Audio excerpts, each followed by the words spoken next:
yo. What up, though? This is your boy, Chris B. Daniels, and you are now on Show and Talk. Tonight, ladies and gentlemen, I'm going to be talking about, once again, another American Ninja movie. This time, American Ninja 3. So in this movie right here, this doesn't have Michael Dudikoff, sadly. You know what I'm saying? I thought he was a great actor to play Joe Armstrong from the first two movies. But what they did was they recast with a guy named David Bradley, and he plays a different character this time. You know what I'm saying? His name is Sean. And in this story, it's kind of relevant to the movies, but then again, it's not. And the reason why I say that, because in the fourth movie, it shows that Sean and Joe know each other. You know what I'm saying? But in this movie right here, it's all about Sean and his origins and everything. So basically, the movie starts off, in a tournament, a karate tournament or whatever. And Sean, he's a young man, like a little boy, and he's there to see his father fight. And after a while, Sean needed to get up to go to the bathroom. So as he was walking to the bathroom and came out, he overheard, he saw his father and another guy. I guess they had a little dispute or whatever, and the guy winds up shooting his dad. So after that goes down, Sean panics and everything, not knowing what to do. So of course you're gonna be distraught. So he's taken in by his dad's friend. His name is Master Izumo, and he basically teaches Sean everything he knows about ninjutsu or whatever. Even though the movie's kind of inaccurate about it, you know what I'm saying? But because you know what I'm saying, ninjutsu was more like you going undercover, espionage missions. Basically, you're disguising yourself as pretty much anything to get back at the enemy from history. You know what I'm saying? From the history I read about ninjutsu or whatever. It's not really a martial art, but it's more like a profession. You know what I'm saying? That's the word I was looking for. But anyway, years later, Sean he finally completes his training with Master Izumo. So he's going off to fight in a tournament. He's like this big time fighter now. So he winds up fighting this dude or whatever in the tournament. I forgot what the guy's name was, but he lost anyway. So it's not really important because he never shows back up again in the movie. He's just a competitor. So Sean winds up beating him. And then, before the fight and everything, your boy Curtis Jackson shows up. Steve James' character. And he's more like the celebrity. He's a big time person too. Like this time he's out of the military, for good. Him and Joe has separated. Joe went his separate way and Jackson went his separate way. So he's there, you know what I'm saying, to see Sean. And then this new guy pops up named Dex. Some like, I don't know, some little pipsqueak looking dude.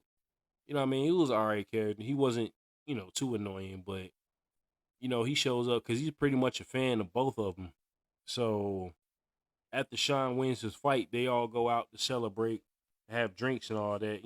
More like in the vein of soda and stuff like that. You know what I'm saying? It wasn't like doing the traditional celebration. They was just sitting around, having drinks or whatever, and had a few women there talking to him, flirting with him or whatever. And then Sean he looks over and he sees his master is being kidnapped by a couple of by some dudes or whatever. So he gets up, he runs off, he follows these dudes like more. It's mainly ninja again this time. You know what I'm saying? I don't know. I know the movie is called American Ninja, but it's like, yo, they got ninjas in every setting. You know what I'm saying? Like every movie has ninja. I don't know, it's crazy, but yo, so he gets up, he runs off to follow the dudes that, kidnapped his master.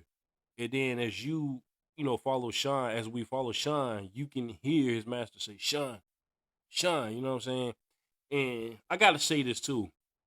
Even the very first time, when the very first time I seen this movie, I already knew that wasn't really his master because you can obviously tell. Like, I mean, to me, the acting was kind of not there. You know what I'm saying? Like, it was a poor job in my opinion. I don't see how Sean ain't see right through that.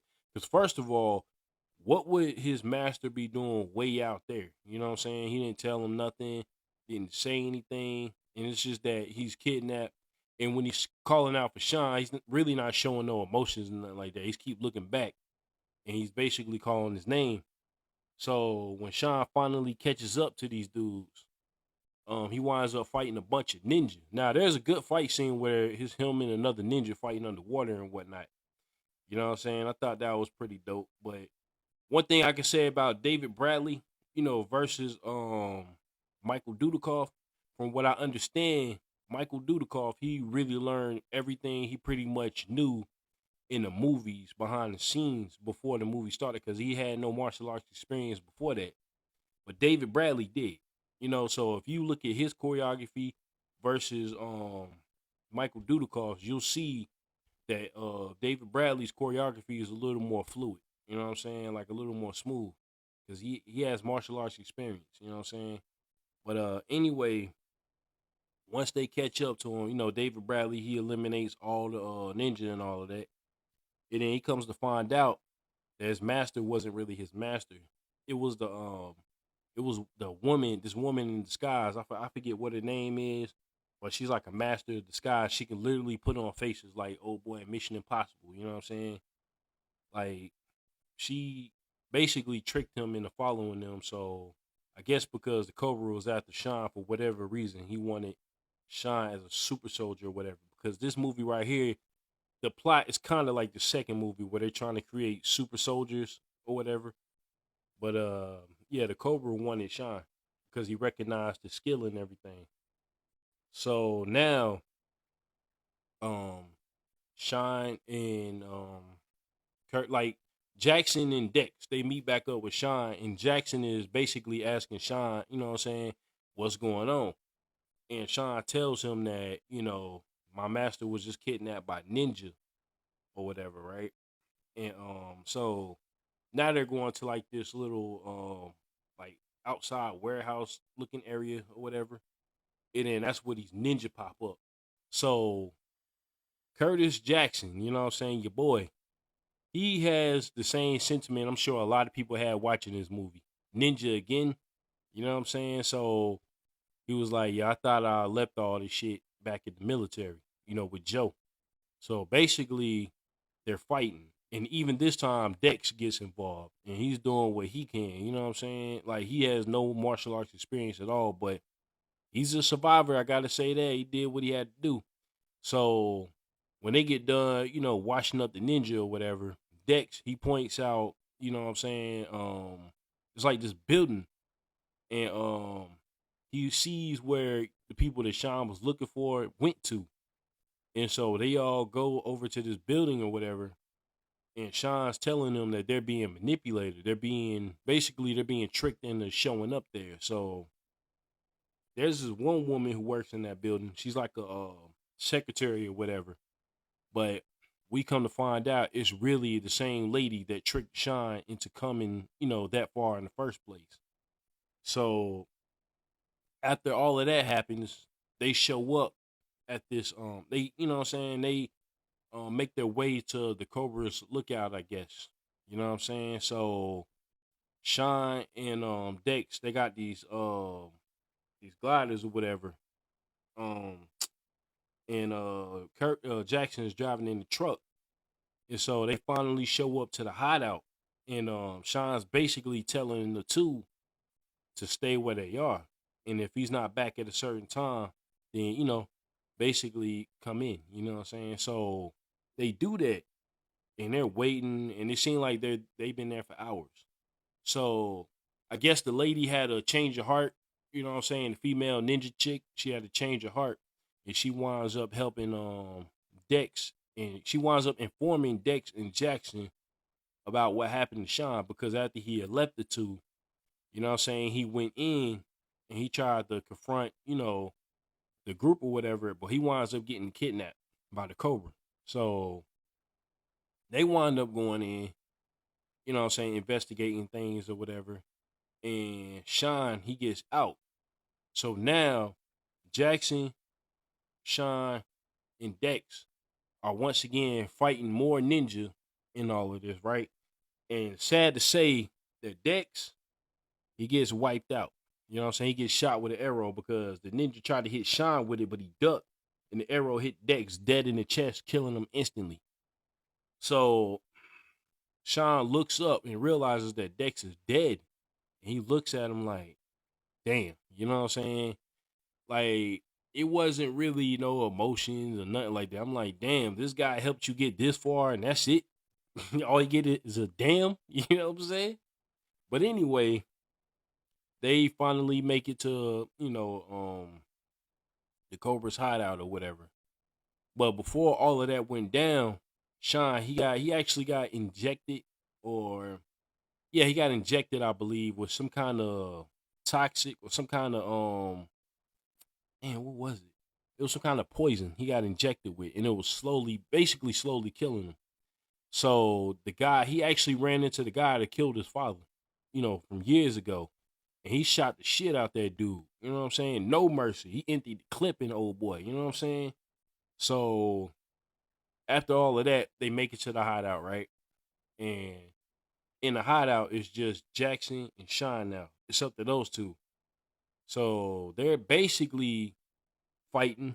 You know what I'm saying? Well, it's mostly Jackson, you know what I'm saying, doing his thing while Sean confronts the Cobra himself.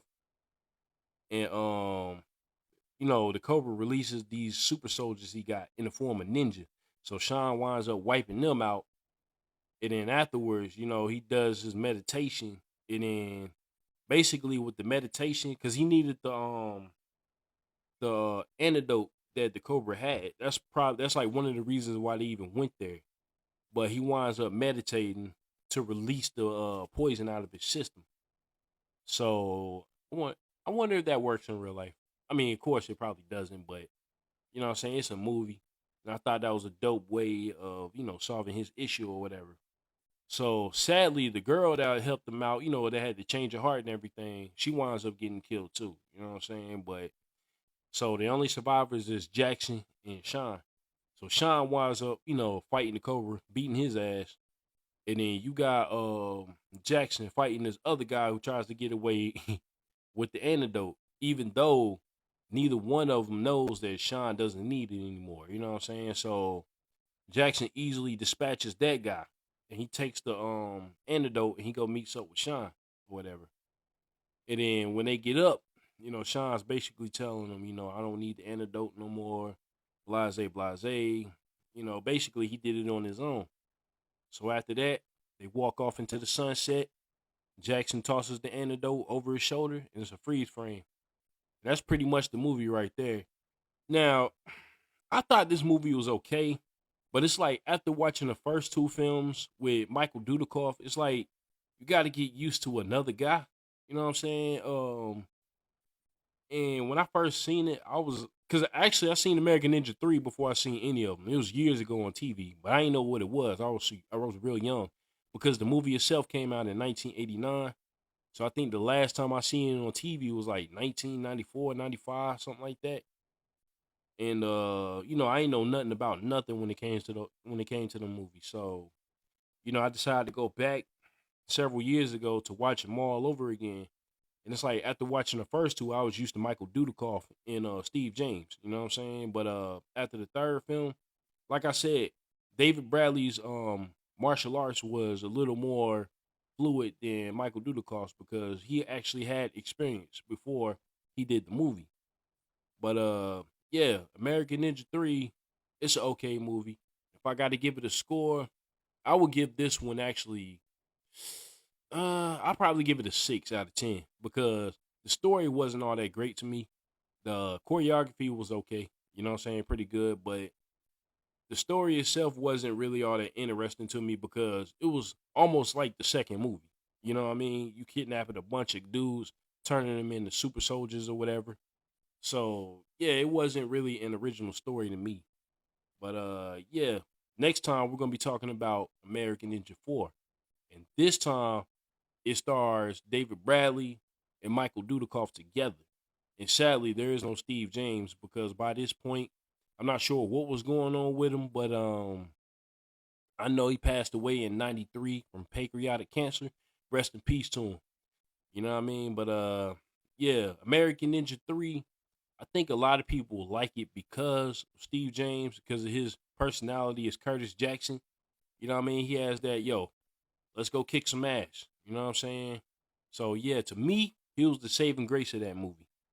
But I'm about to jump off of here, y'all. I appreciate y'all for listening. And I'll get with y'all next weekend on American Ninja 4. So stay tuned and I'm out. Peace.